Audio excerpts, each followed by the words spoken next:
Okay, good afternoon, students. Welcome back.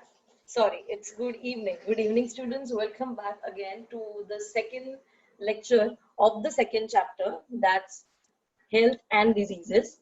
Last time we learned about concept of health and disease, and the last slide which we studied was about the chart of diseases, which included different type of diseases. I hope you remember them. We divided diseases based on reasons and categories. The first was based on duration, which included long duration and short duration, that is chronic and acute diseases, whereas the second category was based on reasons. Okay? When we studied based on reasons, we also studied two types under based on reasons. The first was hereditary, that is one which comes from parents to offsprings, and the second is acquired ones, correct? And under acquired diseases, we again studied two more bifurcations. The first one being infectious diseases, and the second one being non-infectious diseases. So today we are going to focus on infectious diseases. Okay? Before we start, I have few dictionary words for you, and today is going to be a lecture where you have to write stuff as we will be going through the lesson. So be ready with your pen and paper. The next slide comes about your dictionary words. Hope you guys are ready to learn the new words. Okay? The first word is chronic diseases. That means disease that has long lasting effects.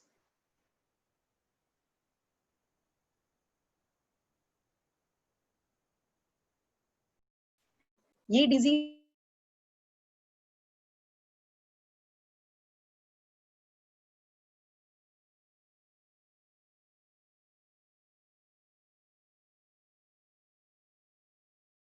was having cancer? No, right? The disease will take time to build up in the body. I'm repeating, don't worry, I'm repeating once again. I'll give you an example of chronic diseases. Okay? That is cancer. I'm repeating, don't worry. So tell me, if a person is fit and fine on day one and on day two, can the person be a patient who is having cancer? Will it happen in a single day? No, right? It will take a lot of time for that person or for that patient to build up the disease inside him. Such type of diseases which will take long period of time to build inside the person's body, such diseases will be called as chronic diseases. Correct? That means वो disease होने को भी काफी समय लगेगा and उसके treatment के लिए भी काफी समय जाएगा. The next type is acute diseases. Now, what are acute diseases? Diseases lasting for very short duration, which comes rapidly and even goes rapidly if treated properly. Let me give you an example.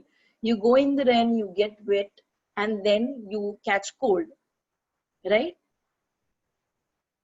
Does it take 3 to 4 days for your body to catch cold? No, it happens immediately, right?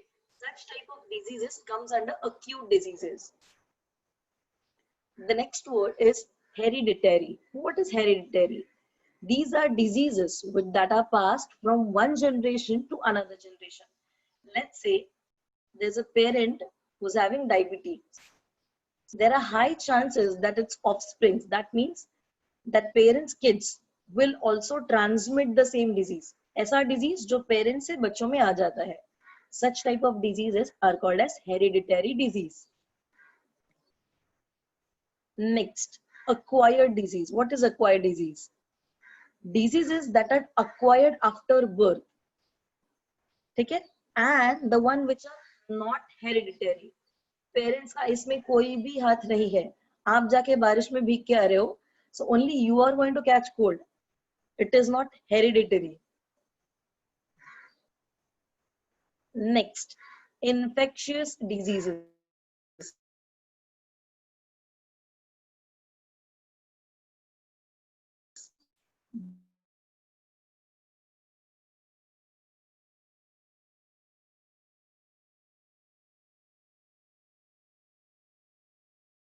when you come in contact with other person, you also catch the same disease. Such type of diseases are called as contagious diseases. Okay?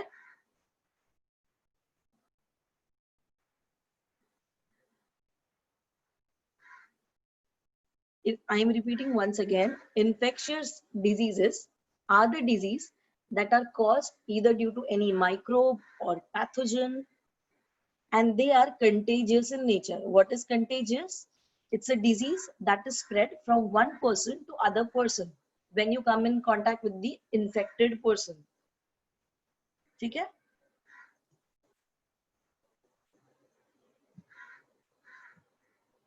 The next word, the next dictionary word is non-infectious diseases. Now, what are non-infectious diseases? Easy, right? Non-communicable disease. That means if a certain person is having any disease and you go and come in contact with that person, the disease will not be spread to you. All such diseases which are not spread from one person to other person when you come in contact with the patient, such type of diseases are called as non-infectious diseases. They are also called as non-communicable diseases. Okay?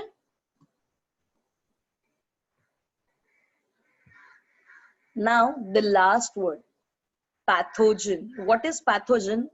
It can be any microbe, it can be any bacteria, it can be any germ, it can be any organism, small organism or any microorganism which has the capacity to cause disease inside your body. Correct?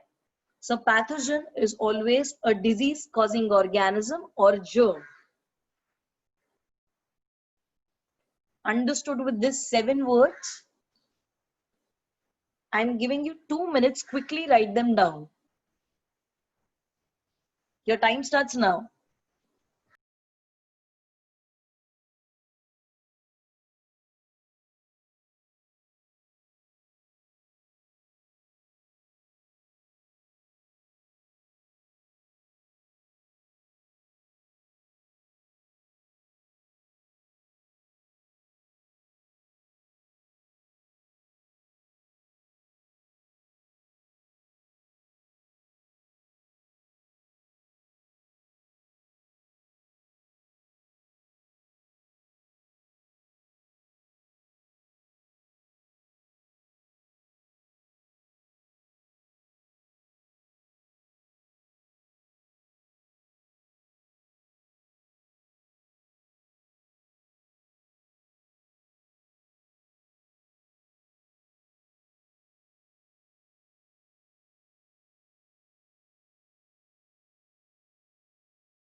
Okay, time's up. Okay, answering a few questions which are there in the chat box. Um, an example of non-infectious disease. Simple again, cancer. If you meet any cancer person, you go to the ward. You will not catch cancer. Understanding? It will be remaining inside that specific patient's body itself. Or there is any blood disease. Okay, the blood disease cannot be passed from one person to other person. Okay, now as you're done with the writing, let me quickly go to next slide. Okay, and this is about infectious diseases. So the first topic of disease which we will be studying is about infectious diseases. What are infectious diseases? These are any disease spread through contaminated air, water, food, or vectors. Vectors are all helping agents. Okay? It can be insect or other animals as well. Are called as infectious diseases. I'll give you an example quickly. Okay. Now we all are missing our favorite vada pav. Okay. If this vada pav is cooked in contaminated water with unhygienic measures, then what will happen? We will be consuming the same contaminated food, correct? Or if the food is not properly covered, then who is the helping agents? These are various vectors. They can be housefly, they can be any small microbe present in the water. Those are also animals, right?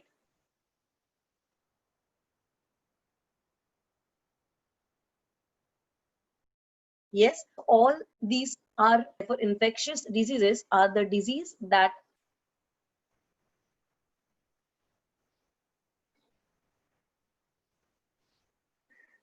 don't worry, I'm repeating once again. Therefore, infectious diseases are spread through contaminated. Contaminated matlab kharab. Contaminated air, water, food or vectors. Vectors के example कौन से है? It can be any housefly, any insects. ठीक है? These are called as infectious diseases. The definition is already there in your textbook.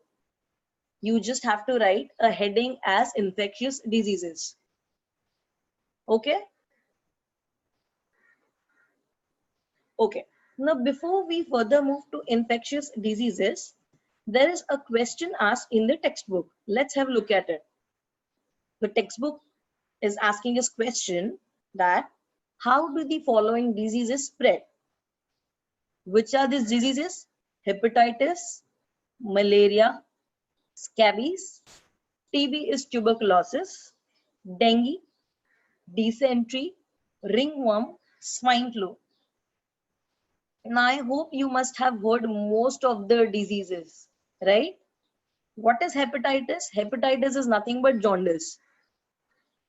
Correct? Can you give me a common answer to this question? How are these diseases spread?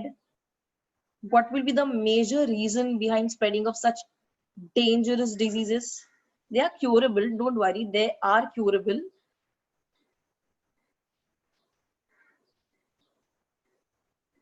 Okay, through water, through air, and through any vector, through bites, through contaminated food. Okay. So what we understand that each and every disease will have a specific cause behind it or the agent which will help in spreading or infection of the disease. Correct? Yes. And we have learned our last dictionary word. Yeah, what's the last dictionary word? It's pathogen. What is pathogen? It is any microbe, any virus, any bacteria, or any organism that is capable of causing disease inside our body. So if I'm asking you, what is the reason for all the following diseases spread? Your answer is pathogen. Now, when we need to give specific answer, we will also have to tell the name of the pathogen. Okay? That means hepatitis का pathogen अलग रहेगा, malaria का pathogen अलग रहेगा, scabies का pathogen अलग रहेगा. Correct? Okay. So before diving into the concept of infectious diseases, there is a small topic which you should be knowing in order to understand these pathogens nicely. Are you ready? Yeah, don't worry. We will go through all these diseases one by one and I'll explain you all the diseases in depth nicely. Okay. Now let's understand what is that new concept I am talking about. Okay? Okay. The new concept is nomenclature. What is it? Nomenclature. It's easy to pronounce. Nomenclature. What is nomenclature? Simple. If there's any newborn baby, what do? We give it a name. The process of giving name is called as namkaran, right? So in English, it is called as nomenclature. It is nothing but the system of naming things. Okay? Okay. Now we will be learning this system of naming things, or you should be knowing some basic about it. So let's say, for an example, you've seen this flower earlier, very common flower. Now it will be the most, what can I say, flower in demand during Ganesh Chaturthi, right? The name of this flower is shoe flower, commonly known as shoe flower, correct? We also call this flower with the name as hibiscus, correct? But don't you think these are common names? Now we stay in Maharashtra, correct? In the state language, this flower is called as jaswan, and in our national language, it is called as gudal. Now, if assume I'm a scientist and if I'm working on this flower, correct? And after my experiment is completed, I have to make my experiment understand or explain my experiment to a Japanese person. Will I ask him that I have used hibiscus flower? Will he understand, or will he get confused what is or which one is hibiscus flower? Correct? Why is it? Because all these words which we use are common names. Let it be shoe flower or hibiscus or jaswan or gudal. These all are common names. Therefore, each and every living organism, each and every living organism has got a scientific name. I am repeating once again. ध्यान से सुनो. Each and every organism, each and every living organism has got a scientific name. Now, why is scientific name used, or why is it required? So that if I have to communicate my knowledge of science to any person, to any group of people in this world, the name of that living thing will be same, and it will be also understood and easy to communicate. Right? Okay. So now I will tell you what is the scientific name of this flower. We all know this by the name as hibiscus or shoe flower or jasmine, right? The scientific name of this particular flower is Hibiscus rosa sinensis. You don't have to by heart this. The scientific name is Hibiscus rosa sinensis. Seems difficult, right? No, it's not really. Let's understand the magic behind these scientific words. What I said, the name is Hibiscus rosa sinensis. So we need to focus that every word or every name of any living organism will have two names. First and second name. Correct? It will have the first name and the second name. Let's say I'm calling, or or we as humans, we also have two names, right? Our first name followed by the surname. Let's say I'm saying Amitabh Bachchan. So Amitabh is the first name and Bachchan is the surname. Correct? Similarly, every living organism will have this first name and second name. But when I'm saying about plants, I cannot say surname and first name, right? So the first name will be always called as a genus name, and the second name will be always called as species name. You don't have to write anything, just understand. Okay? First name will be called as genus name, second name will be called as species name. Okay? And remember the rule. The rule is every living creature has a scientific name. So let's say I am talking about this specific hibiscus. Is it exactly similar to the earlier hibiscus? Is it of that same variety?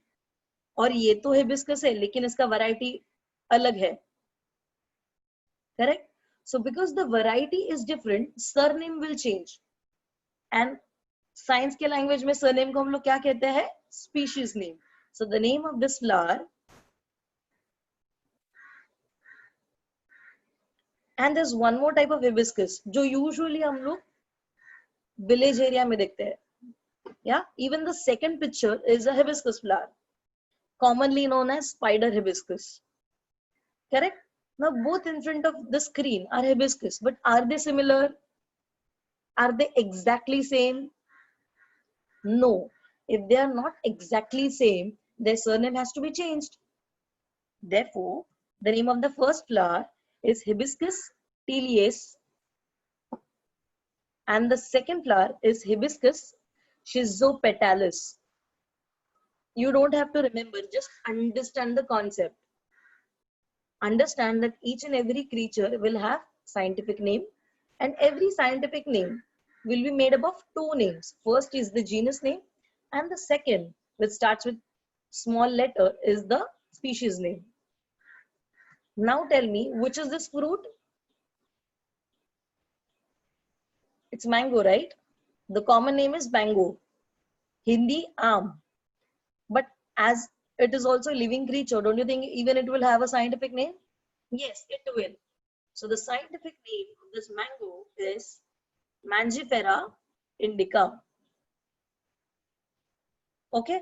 Now, if plants can have scientific name, if fruits can have scientific name, if vegetables, even humans can have scientific names, answer my question.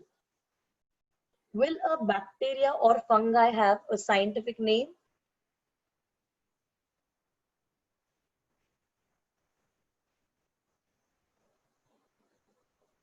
And the answer is, yeah, you answered it correctly. Correct. Yes. A bacteria or a fungi will also have scientific name because they are alive. Yes. Okay. Now it will be easier for us to study the infectious diseases because we will be going through different names of pathogens. Okay, let's dive into infectious diseases. And the first disease which we are going to study is tuberculosis. Now, what does the picture depicts? A man is coughing, right? And it's infectious. That means it can be spread from one person to another person. Okay. Now, let's first find out who or which pathogen is responsible for spread of disease. Okay? Now, pathogen will be either microbe or germ or anything. Let's first understand the name of the pathogen. Now, the name of the pathogen is Mycobacterium tuberculosis. It's again a single bacteria. Okay? But the name is given in scientific way. I'm repeating it once again. The name of the pathogen which will cause this disease is M-Y-M-Y-C-O-C-O, bacterium. Easy? Mycobacterium. And species name is tuberculosis. It's one single bacteria's name, but it's a scientific name.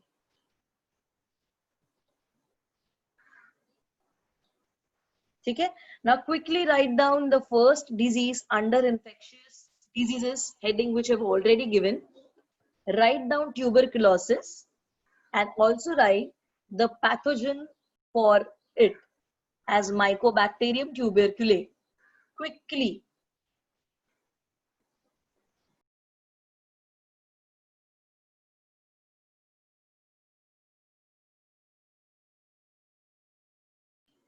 Yes, scientific word will be asked in your exam as well. Not for the flowers or plants or fruits, but for all the pathogens because these names are mentioned in your textbook as well.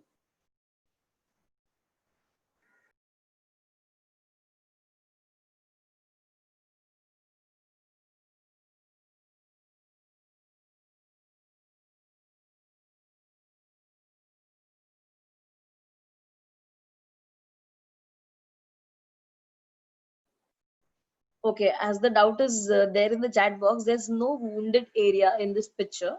The disease is mainly affecting your respiratory system, mainly the lungs.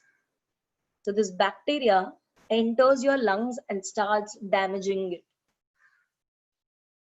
Can I say it's a respiratory tract disease? Yes, it is. So the person gets severe irritation because of which the person coughs. It coughs a lot. And you know, whenever a person coughs, there's a lot of spitting, saliva, and this germs. And any person who comes in contact with this person also catch the same disease. This disease is also mentioned as TB, T capital, B capital in short form. Okay. Now let's understand the mode of infection. How is this disease spread? Okay. We will first understand, I'll explain, then you can write down in point wise. Okay. The first mode of infection, spitting by patient. If the patient is already having a particular disease, which is TB, and the person is spitting in open, you know that the very small droplets or the heavier droplets will remain in air for a longer time. And if any person is very closer to this infected patient, they will quickly get affected. Okay? The second mode of infection is through air. If you are sharing the same room with a TB patient, yes, the same room, even then you can have TB. You can be infected by that person because that person will be continuously coughing. There are also stages of TB, but it is not there in your syllabus. Third, prolonged. Prolonged is काफी लंबे समय तक. Prolonged contact with and sharing of materials with the patient. If you are staying with the patient for a longer time and you are sharing a lot of materials between you, there are high chances of you getting the same disease or getting infected by the same disease. Okay? So this is an image. So left hand side is the patient whose lungs already have the pathogen. Which is the pathogen? Mycobacterium tuberculum. Now when this patient is going to cough, what is going to happen? These germs are going to spread out in open. Correct? And the person besides him, he is going to inhale the same air which contains droplets of his cough and sneeze or whatever when he speaks. So again, these germs are going to infect the healthy person and he will get the disease. Simple? Okay, now quickly write down the mode of infection. Only 3 points. I'm not giving you more than half a minute.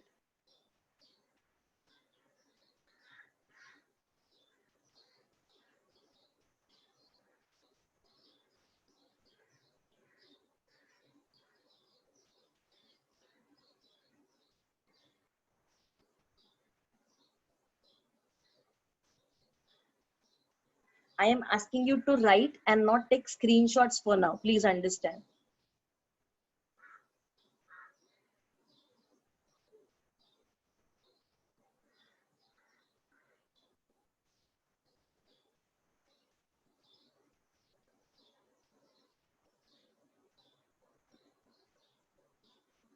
Okay, time's up. So we have studied the pathogen, we have studied mode of infection.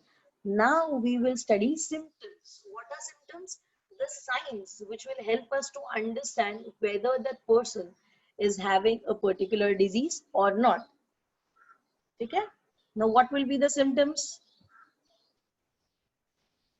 Number one, chronic cough. Chronic is for a longer period of time.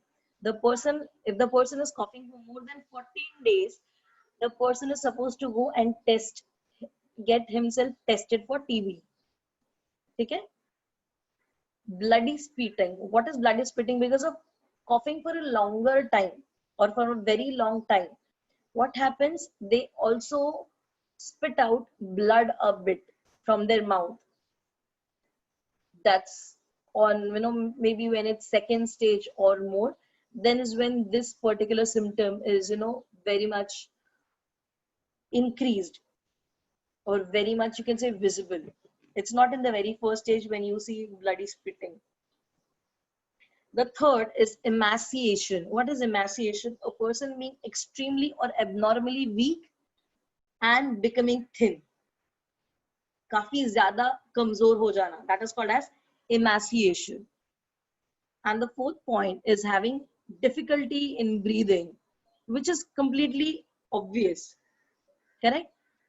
Okay, write down the symptoms. Chronic cough, काफी समय तक खांसना, bloody spitting, which is observed after the second stage of TB, emaciation, that's abnormally getting weak and then becoming extremely thin, and fourth is difficulty in breathing.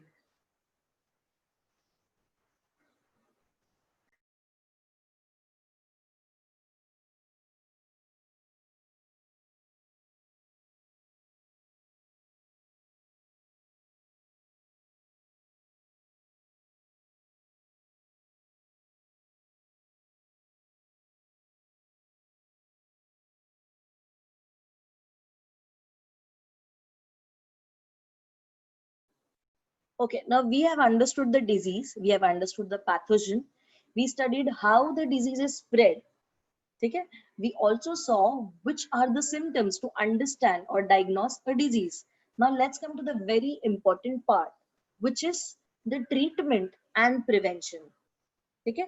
Treatment is done once we are affected by the disease, and prevention is before we are getting infected by the disease. Okay? So let's have a look at prevention and treatment. So the first thing, BCG vaccine. I am very, very sure that all of you must have vaccinated when you were child with this particular vaccine. You can open up your childhood file and you'll always see BCG vaccine is given after 30 to 40 days after the birth to the child. Next, isolation of the patient. If it is diagnosed that the patient is TB positive, that the patient is having that specific pathogen inside its body, the patient is made to live alone. It is very similar to quarantine patient of corona, because you know that if anybody comes in contact, the person is going to get TB. And regular medication like DOT. Now this is the treatment part. What is DOT dot? DOT is nothing but Indian Health Ministry's course of treatment for TB. Okay? DOT is the name of treatment. It's the course, complete course of few months. So if you feel that what usually is mistake done by TB patient is that they will start taking the medication, they will feel ki, okay, in 1 month or so I am feeling healthy and nice, and they will discontinue their course, that is DOT course. And again, what will happen? The TB will be reoccurring inside their body. So you should always complete the entire course as prescribed by the doctor. Understood? Quickly write them down.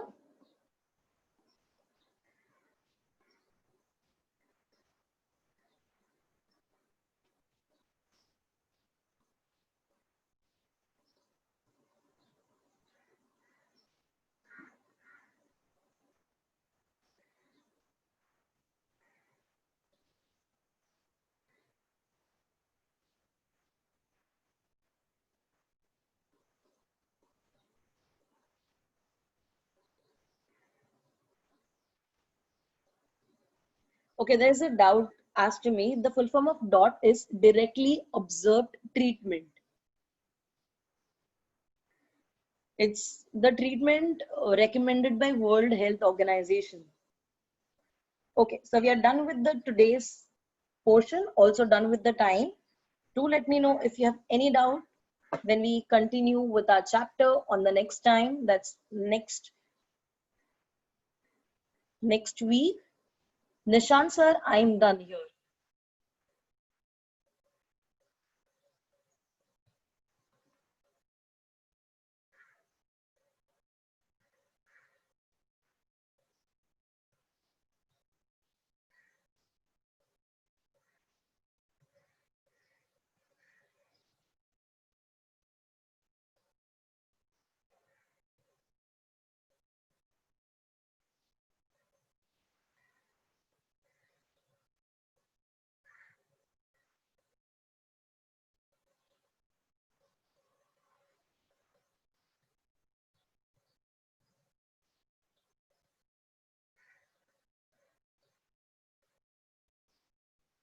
Thank you, students. See you next time. Thank you, ma'am. Yep.